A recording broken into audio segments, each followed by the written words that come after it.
Welcome to the Taiwan language episode, a podcast for learning and insights in Mandarin and Taiwanese. I am your host, Yasmin.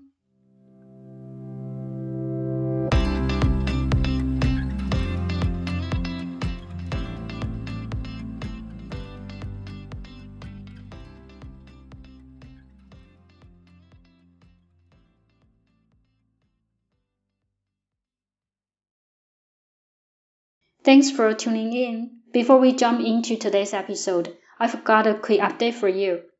I just launched a new series called Vocabulary Rich Episode, 生字充電站. And the very first episode is already up on SoundOn. This series focuses on selecting 10 important vocabulary words based on the theme of the week, along with 5 practical daily sentences to strengthen your use of vocabulary or idioms in everyday life. And if you want to take your learning a bit further, I've got 2 monthly membership options over the Ko-fi platform. One is the Vocabulary Rich plan, where you get early access to each new episode before it's launched on SoundOn, along with the audio and PDF handout. Great for anyone who wants a little extra.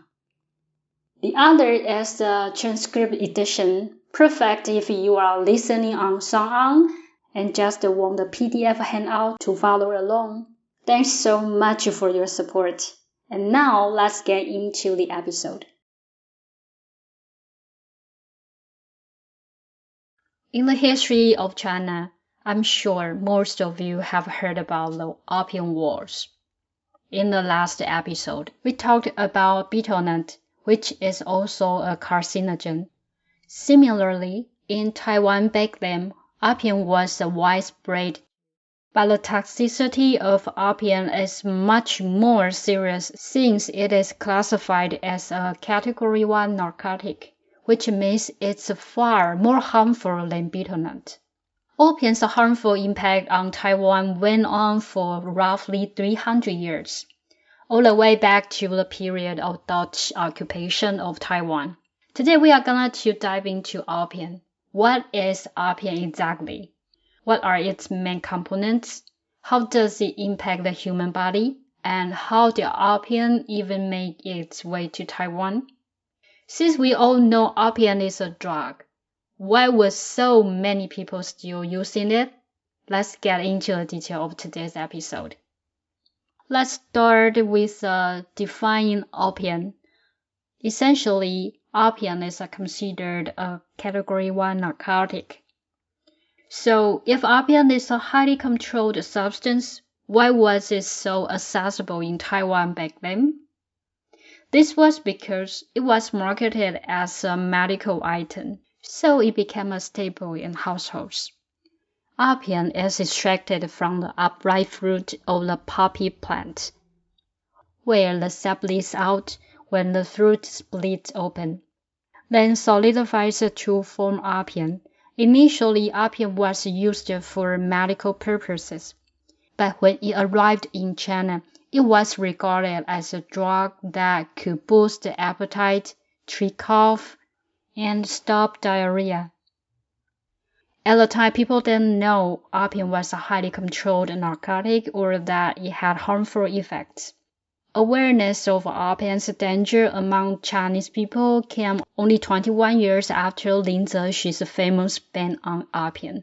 In the years that followed, people gradually began to understand that even though opium might have a burst of energy, long-term use led to addiction. If users stopped, they would feel exhausted, tearful, and unable to focus.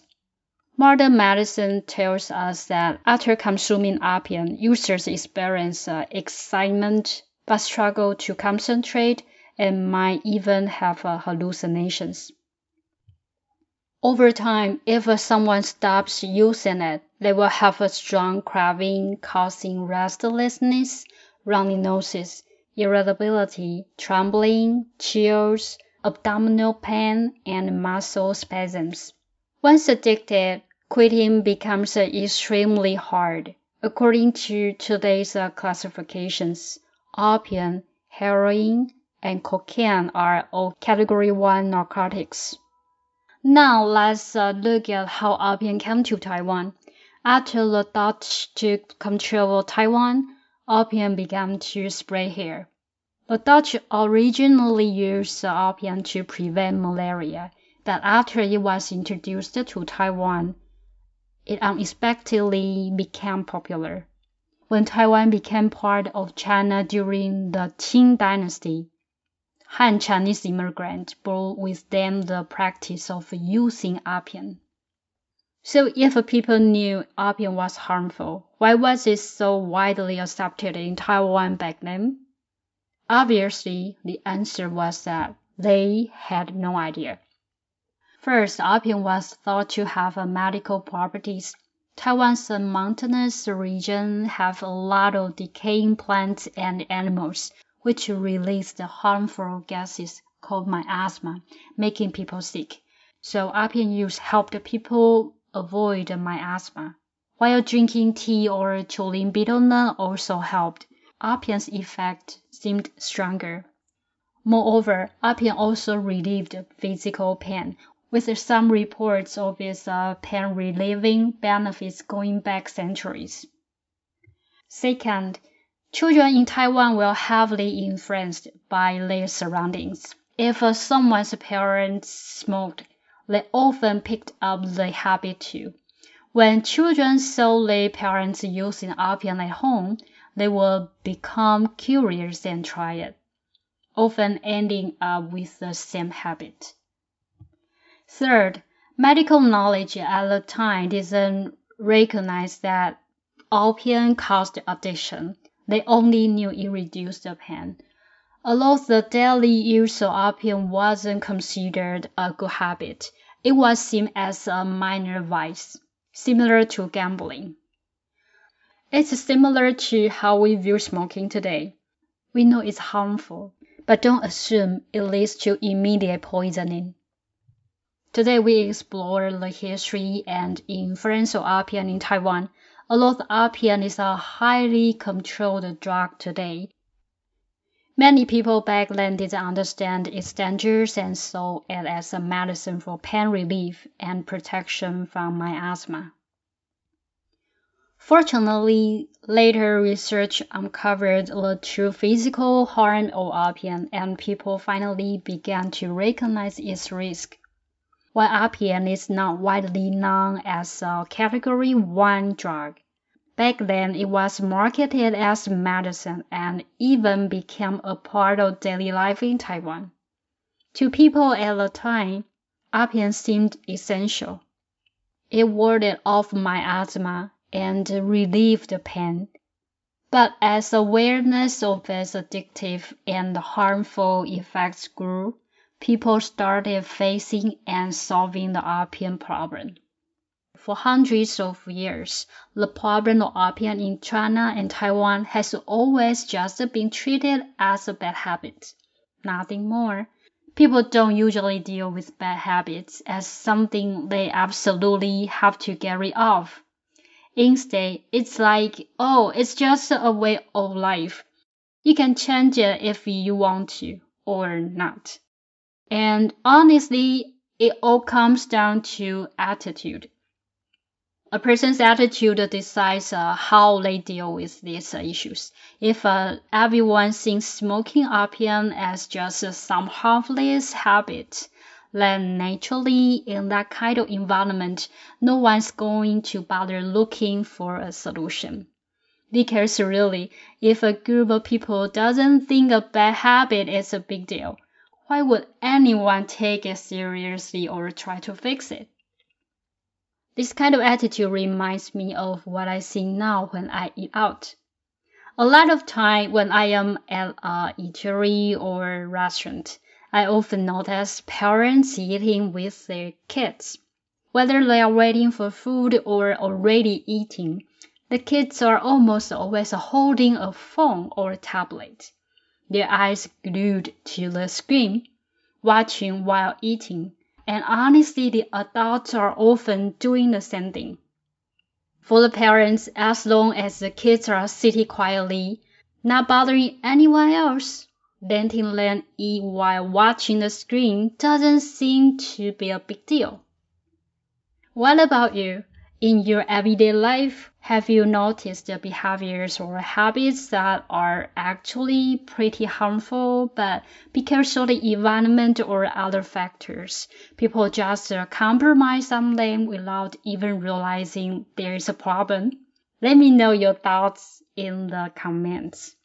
In the next episode, I will talk more about how authorities at that time dealt with the opium issue and how their attitudes influenced the opium's social impact.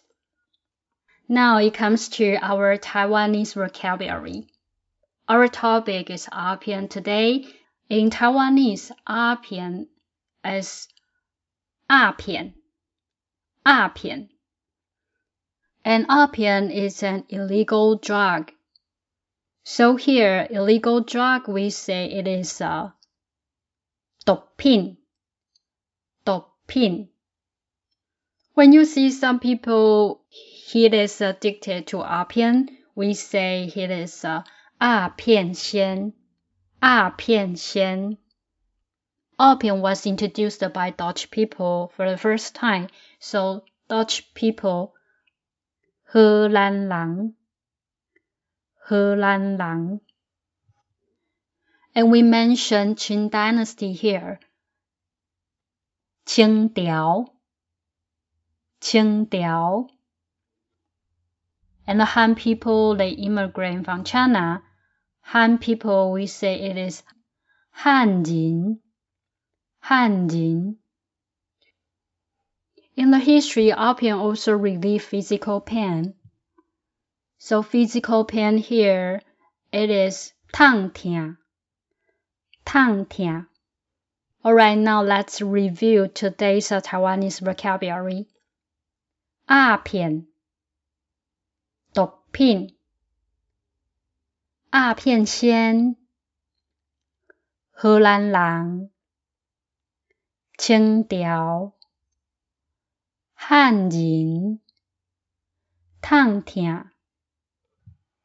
So that wraps up what I had to share today. Hope you enjoyed today's episode. If you enjoyed today's episode, please leave a 5-star review on your listening platform. Feel free to share this podcast with your friends to help more people discover this podcast. You can support my work by buying me a cup of coffee, which helps this podcast continue providing learning resources. To enrich your learning experience, I create a study guide in Chinese and Taiwanese. You can become a member, subscribe to the study guide, and utilize it to preview before the new podcast episode launches or review after listening to the podcast to enhance your language skills. Make sure to check our show notes below for more information. Thank you for joining us, and I hope you join us again on Taiwan language episode. Until next time, bye-bye.